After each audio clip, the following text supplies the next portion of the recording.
Je te laisse la parole, extraordinaire Chloé. Bonjour à toutes et à tous. J'espère que vous avez la patate. Alors pour une fois, j'ai préparé un discours. Non, parce que d'habitude, j'improvise. Mais là, il y a un petit peu de préparation. Donc je voulais commencer par cette phrase, l'âme agit. Aujourd'hui, je vais moins être dans les chiffres et je vais être un petit peu plus dans le cœur, un peu plus dans l'éthique et un peu moins dans les mathématiques.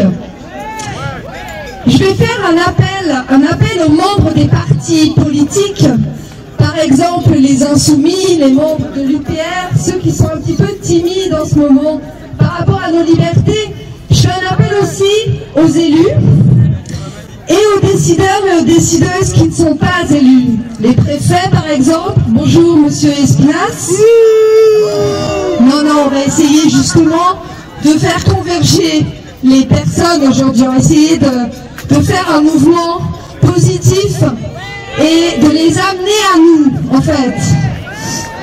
Donc je m'adresse aux sénateurs, au Conseil constitutionnel, au Conseil scientifique, et même aux commissaires européens et à leurs 43 000 fonctionnaires. Mesdames et messieurs les mandatés, avez-vous des enfants qui doivent porter le masque jusqu'aux yeux, jusqu'à la suffocation sous peine de sanction? Mesdames les décideuses, mesdames, messieurs les décideurs, avez-vous des parents qui sont enfermés dans les EHPAD, humiliés, oubliés, parfois achevés à coups de Rivotril? J'aimerais vous demander de vous reconnecter à votre cœur et d'oublier les promesses faites à vos financeurs. Certains ont peur du virus, d'autres ont peur de l'amende. Certains ont peur du contrôle, certains ont peur d'être rejetés du groupe parce qu'ils ne sont pas conformes aux règles. D'autres ont peur du contrôle dictatorial et de perdre leur liberté. Certains ont peur de perdre leur emploi, leur restaurant, leur bar, leur discothèque, leur commerce, leur métier d'artiste. D'autres ont peur de la séparation artificielle entre nous. Certains ont peur de la maladie et de la mort. D'autres ont peur du vaccin obligatoire, expérimental, génétique que préparent les laboratoires AstraZeneca, Moderna et Pfizer. Or, nous sommes tous de la même famille, tous reliés, tous humains.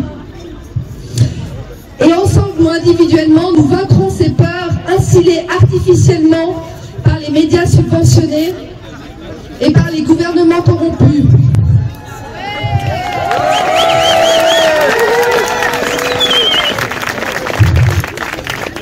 Il n'y a pas de perte de liberté insignifiante. Le masque obligatoire n'est pas insignifiant. Toutes les pertes de liberté sont des crans définitifs, sans retour en arrière. Olivier Véran a dit le 3 décembre que malgré le vaccin qui se prépare contre le Covid, nous devrions porter le masque encore plusieurs mois. Henry Kissinger a dit dans la même veine le 9 avril, bien avant, que la pandémie de coronavirus changerait à jamais l'ordre mondial. Mais, je sais que c'est difficile à voir, mais ce qui se passe est une chance. Une chance de nous rendre compte de ce qui compte vraiment, qui n'est pas le statut social, l'apparence, la renommée, les belles voitures, l'argent, le pouvoir, mais qui est plutôt la santé physique, psychique, la joie, le bonheur, le contact humain, la liberté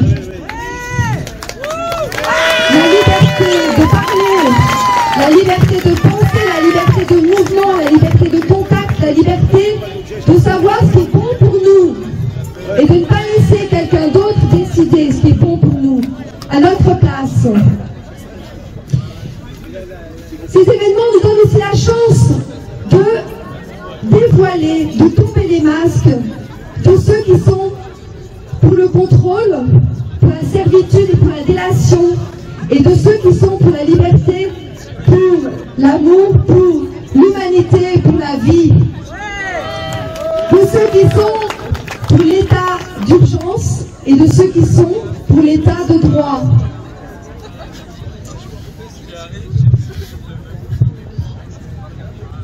En fait, c'est nul de préparer un discours, je trouve, parce qu'on se perd dans les feuilles. Donc voilà, j'en étais là. Agissons pour nos libertés fondamentales. N'ayons plus peur, nous avons le pouvoir de nous unir. Et surtout, reprenons confiance en nous tous, individuellement et aussi collectivement. Ne sous-estimons pas notre puissance. Les derniers événements, j'aimerais faire un rappel, les derniers événements récents nous y invitent. Rappelez-vous du Danemark, qui après 9 jours de casserole et de mobilisation a annulé la loi vaccinale. Rappelez-vous du peuple suédois qui refuse le vaccin obligatoire contre le Covid, échaudé par celui contre le H1N1 et qui en subit aujourd'hui les graves dommages. Le Parlement italien a très récemment scandé Libertà, Libertà, Libertà. Je ne sais pas si vous l'avez suivi. Le peuple londonien a chanté votre vaccin, collez-vous là où je pense. Même Stan Mayo vient d'être libéré le 30 novembre. Pour ceux qui connaissent. Conjuguons nos talents, médecins allopathiques, thérapeutes naturels, parents, enseignants, enfants, journalistes et scientifiques intègres, policiers, citoyens, citoyennes. Vous n'êtes pas seuls, nous ne sommes pas seuls. Nous sommes des lucioles, nous sommes des soleils, et la lumière gagne toujours sur l'ombre.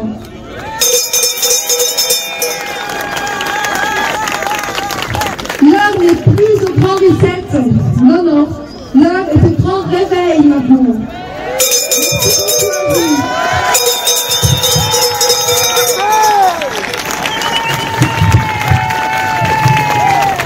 Merci Claude, charmante Claude, exceptionnel Claude.